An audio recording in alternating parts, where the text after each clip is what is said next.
بسم اللہ الرحمن الرحیم۔ السلام علیکم ورحمۃ اللہ وبرکاتہ۔ جی پیارے بچوں، کیسے ہیں آپ سب؟ امید کرتے ہیں کہ آپ اللہ تعالیٰ کے فضل و کرم سے ٹھیک ٹھاک ہوں گے۔ اس سے پہلے جو ہم نے 2 اسباق پڑھے ہیں، آپ نے ان کو اچھے سے یاد کیا ہوگا، سمجھا ہوگا۔ آج ہماری اس سبق کی آخری اور تیسری کلاس ہے۔ اس سے پہلے ہم نے پڑھا تھا رسالت اور اس کے تقاضے۔ آج ہم اسی کلاس کو آگے بڑھائیں گے اور رسالت اور اس کے تقاضے اور مزید کون کون سے ہیں ہم اس کو دیکھیں گے۔ ہم اپنی کلاس کا باقاعدہ آغاز کرتے ہیں۔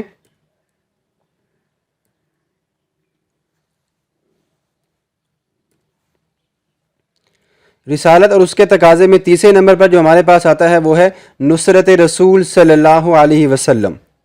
نبی اکرم صلی اللہ علیہ وسلم کے احکام اور تعلیمات کی ترویج و اشاعت اور عملی نفاذ کے لیے جدوجہد اور کوشش کرتے رہنا رسالت پر ایمان کا تقاضا ہے۔ آپ سب اپنی کتابیں اپنے پاس رکھیں، اپنے سامنے رکھیں، تاکہ آپ کو سمجھنے میں مشکلات کا سامنا نہ کرنا پڑے۔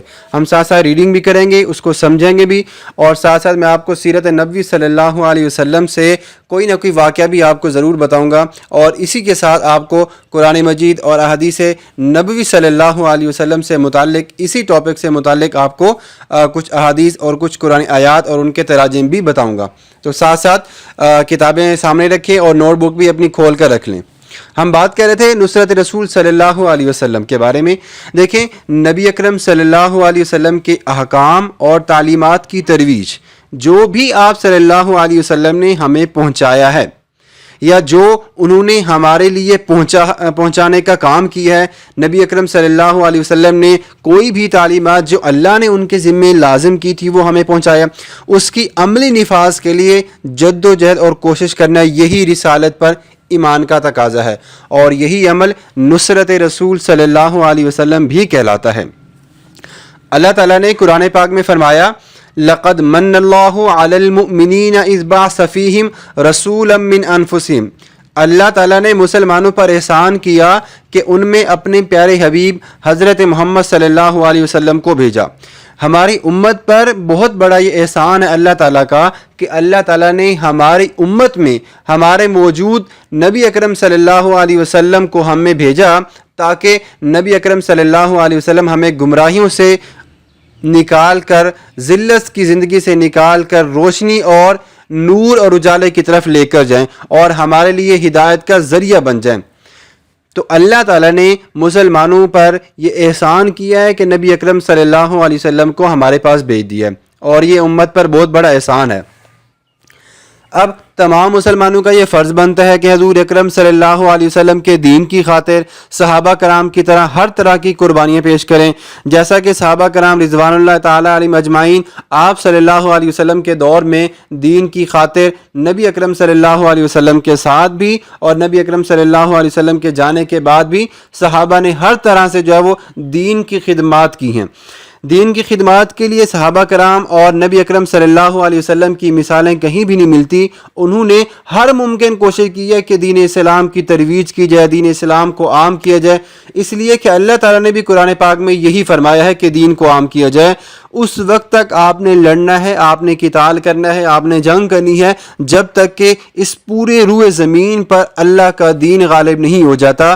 اس دین کو پھیلانے کے لیے نبی اکرم صلی اللہ علیہ وسلم کے ساتھ ساتھ صحابہ کرام نے بھی بہت سی قربانیاں پیش کی ہیں۔ تو ہمارا بھی مسلمان ہونے کے ناطے یہ فرض بنتا ہے کہ ہم بھی نبی اکرم صلی اللہ علیہ وسلم کے اس مشن کو آگے بڑھائیں، ان کے کام کو آگے بڑھائیں، اور لوگوں کے اندر، اپنی امت کے اندر، اپنے معاشرے کے اندر اصلاح کے ساتھ ساتھ دین کی تعلیمات بھی ان کو سمجھائیں اور ان کو دیں۔ اسی طرح چوتھے نمبر پر رسالت کے تقاضے میں آ جاتا ہے ہمارے پاس اطاعت و اتباع رسول صلی اللہ علیہ وسلم۔ اطاعت کرنا، اتباع کرنا، پیروی کرنا، نبی اکرم صلی اللہ علیہ وسلم کے ہر حکم کی اطاعت کرنا، اور زندگی کے تمام معاملات میں آپ صلی اللہ علیہ وسلم کے احکامات اور ہدایت پر چلنا رسالت پر ایمان کا ایک اہم اور بہترین تقاضا ہے۔ نبی اکرم صلی اللہ علیہ وسلم نے جو کچھ بھی ہمیں بتایا، جو کچھ ہمیں سمجھایا، جو ہمارے لیے انہوں نے اللہ کی طرف سے بھیجا ہوا ہمارے اوپر پہنچا دیا، ان سب کے اوپر ہمارا عمل کرنا وہ ضروری ہے۔ دین اسلام میں رسول اللہ صلی اللہ علیہ وسلم کی اطاعت اسی طرح فرض ہے جس طرح اللہ تعالیٰ کی اطاعت فرض ہے۔ اگر ہم یہ چاہتے ہیں کہ ہم اللہ سے محبت کرنے لگ جائیں تو ہمیں اللہ تعالیٰ نے اس کا ایک اصول دے دیا ہے. آگے میں آپ کو بتاتا ہوں. دیکھیں نبی اکرم صلی اللہ علیہ وسلم کی زندگی ہی ہمارے لیے اسوہ حسنہ ہے. اگر ہم اس کے مطابق زندگی گزاریں گے تو ہماری زندگی کامیابی کا مرکز بن جائے گی. اسی لیے ہمیں کہا گیا کہ نبی اکرم صلی اللہ علیہ وسلم کے ہر حکم کی اطاعت کریں اور ان کی پیروی کریں.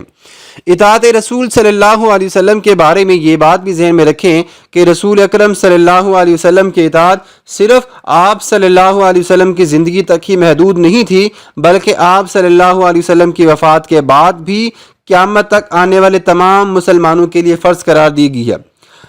آپ صلی اللہ علیہ وسلم کے جانے کے بعد بھی اور نبی اکرم صلی اللہ علیہ وسلم کی زندگی میں جو لوگ موجود تھے وہ بھی، یوں سمجھ لیں کہ قیامت تک آنے والے ہر انسان کے لیے نبی اکرم صلی اللہ علیہ وسلم کی تعلیمات پر عمل کرنا فرض اور ضروری ہے. اللہ تعالیٰ کی اطاعت کا بھی واحد طریقہ یہی ہے کہ نبی اکرم صلی اللہ علیہ وسلم کی اطاعت کی جائے، جیسا کہ اللہ تعالیٰ نے فرمایا یا ایھا الذین آمنوا اطیعوا اللہ واطیعوا الرسول، اے لوگو اللہ کی اطاعت کرو اور میرے نبی کی اور نبی اکرم صلی اللہ علیہ وسلم کی اطاعت کرو. تو اطاعت صرف اللہ ہی کی نہیں کرنی بلکہ ہم نے رسول اکرم صلی اللہ علیہ وسلم کی بھی اطاعت کرنی ہے. تو اطاعت کا تعلق قولی احکام سے ہے، ہم کیا بولتے ہیں، مگر اتباع کا تعلق، مگر ہم نے جو پیروی کرنی ہے، مگر ہم نے جس کے نقش قدم پر چلنا ہے، اس کا تعلق عملی ہدایات سے ہے. اللہ تعالیٰ نے اسی لیے فرمایا ہے کہ تم میری اتباع کرو، ساتھ ساتھ میرے نبی کریم صلی اللہ علیہ وسلم کی بھی اتباع کرو. قرآن پاک میں اللہ نے فرمایا قُلْ إِن كُنتُمْ تُحِبُّونَ اللَّهَ فَاتَّبِعُونِي يُحْبِبْكُمُ اللَّهُ وَيَغْفِرْ لَكُمْ ذُنُوبَكُمْ. اگر تم اللہ سے محبت کا دعویٰ کرتے ہو تو میرے نبی صلی اللہ علیہ وسلم کی اتباع کرو. یحببکم اللہ، اللہ تم سے محبت بھی کرے گا، ویغفر لکم، اور تمہارے گناہ بھی بخشے گا، واللہ غفور الرحیم، اور اللہ تعالیٰ بخشنے والا مہربان بھی ہے. اسی طرح اللہ تعالیٰ نے ایک اور مقام پر فرمایا ہے کہ اللہ کی اطاعت کرو اور نبی اکرم صلی اللہ علیہ وسلم کی بھی اطاعت کرو. سیرت النبی صلی اللہ علیہ وسلم کا تقاضا بھی یہی ہے کہ اہل اسلام اور اہل ایمان کے لیے اتباع رسول صلی اللہ علیہ وسلم ہمارے لیے بنیادی فرض ہے. اہل ایمان کو توحید و سنت کا دامن ہاتھ سے تھامتے ہوئے اللہ تعالیٰ اور اس کے رسول صلی اللہ علیہ وسلم نے جو شرعی احکامات ہماری امت پر نازل فرمائے ہیں، ہمیں ان کو اپنی زندگیوں کا حصہ بنانا چاہیے. اللہ تعالیٰ نے قرآن پاک میں فرمایا لَقَدْ كَانَ لَكُمْ فِي رَسُولِ اللَّهِ أُسْوَةٌ حَسَنَةٌ، رسول اکرم صلی اللہ علیہ وسلم کی زندگی تمہارے لیے بہترین نمونہ ہے. اسی طرح قرآن پاک میں رسول اکرم صلی اللہ علیہ وسلم کی اطاعت کا حکم بے تحاشا مرتبہ اللہ تعالیٰ نے فرمایا. حدیث مبارکہ میں بھی بے تحاشا مرتبہ آپ صلی اللہ علیہ وسلم کی اطاعت کا حکم ملتا ہے. ہم سب سے پہلے بات کرتے ہیں قرآن پاک میں. سب سے پہلے اللہ تعالیٰ نے قرآن پاک میں فرمایا یا ایھا الذین آمنوا اطیعوا اللہ واطیعوا الرسول واولی الامر منکم، اے ایمان والو اللہ کی اطاعت کرو اور رسول اکرم صلی اللہ علیہ وسلم کی اطاعت کرو اور اولو الامر کی اطاعت کرو. آگے مکمل آیت لکھی ہوئی ہے لیکن میں آپ کو ترجمہ بتا دیتا ہوں. آگے اللہ نے فرمایا فَإِن تَنَازَعْتُمْ فِي شَيْءٍ فَرُدُّوهُ إِلَى اللَّهِ وَالرَّسُولِ، اگر تم کسی مسئلے میں اختلاف کرو تو اسے حتمی فیصلے کے لیے اللہ تعالیٰ اور اس کے رسول صلی اللہ علیہ وسلم کی طرف لوٹا دو، اور اگر تم اللہ پر اور یوم آخرت پر ایمان رکھتے ہو تو یہی تمہارے حق میں بہتر ہے اور انجام کے لحاظ سے یہ تمہارے لیے اچھا بھی ہے. دوسرے مقام پر اللہ نے فرمایا من یطع الرسول فقد اطاع اللہ ومن تولى فما ارسلناک علیہم حفیظا، جس نے رسول اکرم صلی اللہ علیہ وسلم کا حکم مانا بے شک اس نے اللہ کا ہی حکم مانا، اور جس نے رسول اکرم صلی اللہ علیہ وسلم سے روگردانی کی تو ہم نے آپ کو ان پر نگہبان بنا کر نہیں بھیجا، فما ارسلناک، نہیں بھیجا ہم نے آپ کو ان پر نگہبان بنا کر. اسی طرح اللہ تعالیٰ نے قرآن پاک میں آگے فرمایا ایک اور مقام پر قُلْ اطیعوا اللہ والرسول، کہہ دیجئے کہ اطاعت کرو اللہ کی اور رسول صلی اللہ علیہ وسلم کی. فَإِن تَوَلَّوْا فَإِنَّ اللَّهَ لَا يُحِبُّ الْكَافِرِينَ، اور اگر تم روح گردانی کرو گے تو اللہ تعالیٰ کافروں سے محبت نہیں کرتا، ان کو پسند نہیں کرتا. اسی طرح ایک اور مقام پر اللہ نے فرمایا وَأَطِيعُوا اللَّهَ وَالرَّسُولَ لَعَلَّكُمْ تُرْحَمُونَ، اللہ کی اور رسول اکرم صلی اللہ علیہ وسلم کی اطاعت کرو، فرما برداری کرو تاکہ تم پر رحم کیا جائے. یہاں پر جتنی بھی آیات مبارکہ ہم نے بیان کی ہیں، ہم نے پڑھی ہیں، ان سب آیات مبارکہ میں اللہ تعالیٰ اور اس کے رسول صلی اللہ علیہ وسلم دونوں کی اتباع کرنا ضروری ہے، دونوں کی پیروی کرنے کا حکم دیا گیا ہے. اسی طرح حدیث مبارکہ میں رسول اکرم صلی اللہ علیہ وسلم نے یہ بھی فرمایا ساری امت جنت میں جائے گی سوائے ان لوگوں کے کہ جنہوں نے انکار کیا۔ صحابہ نے عرض کیا اللہ کے رسول صلی اللہ علیہ وسلم انکار کون کرے گا؟ آپ صلی اللہ علیہ وسلم نے فرمایا جس نے میری اطاعت کی وہ جنت میں جائے گا اور جو میری نافرمانی کرے گا وہ یوں سمجھ لے کہ اس نے انکار کیا اور وہ جہنم میں جائے گا۔ اسی طرح اسی سورہ مبارکہ میں اسی سورہ مبارکہ کے آخر میں اللہ تعالیٰ نے یہ بھی فرمایا یا ایھا الذین آمنوا اطیعوا اللہ واطیعوا الرسول ولا تبطلوا اعمالکم۔ اس سبق کے آخر میں آپ کو یہ آیت مبارکہ بھی مل جائے گی، اے ایمان والو اللہ کی اطاعت کرو اور رسول اکرم صلی اللہ علیہ وسلم کی اطاعت کرو اور اپنے اعمال ضائع نہ کرو۔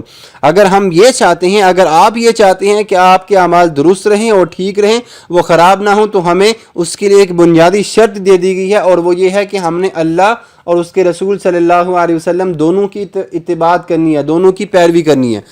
اگر ہم ایسا کریں گے تو ہمارے اعمال خراب نہیں ہوں گے، لیکن اگر ہم ایسا نہیں کریں گے تو ہمارے اعمال خراب ہو جائیں گے، ضائع ہو جائیں گے اور ہمیں اس کا پتہ بھی نہیں چلے گا۔ اسی طرح رسالت پر صحیح ایمان کے حامل وہی لوگ ہوتے ہیں جو رسالت کے تقاضوں کو پورا کرتے ہیں۔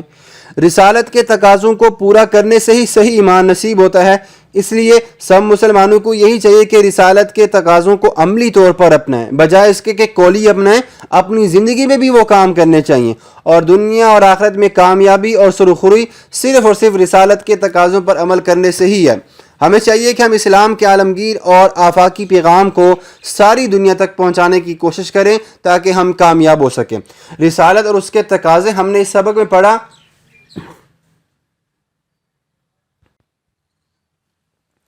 پچھلے سبق میں ہم نے رسالت اور اس کے تقاضوں کو شروع کیا تھا اور آج کے اس سبق میں ہم نے رسالت اور اس کے تقاضوں کو ختم کر دیا ہے۔ تو اگر آپ کو کسی بات کی سمجھ نہیں ہے تو آپ اس ویڈیو کو دوبارہ دیکھیں۔ رسالت کے جتنے بھی تقاضے ہیں 4 تقاضے، آپ ان کو اچھے سے یاد کریں، پڑھیں۔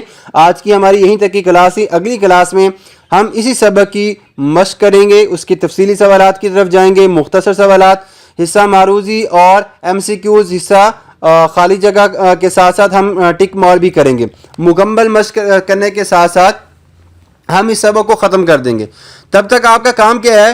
آپ نے ان سوالات کو، یہ آپ کو سکرین پر شو ہو رہے ہیں، آپ ان کو لکھ لیجئے گا۔ آپ کا جو سلیبس تھا حصہ ناظرہ میں سے پارہ نمبر 13، اس کے آپ نے پہلے 2 رکوع کو کم از کم 5 سے 10 بار پڑھنا ہے تاکہ آپ کو وہ اچھے سے یاد ہو جائیں اور آپ کو پڑھنے میں مشکلات کا سامنا نہ کرنا پڑے۔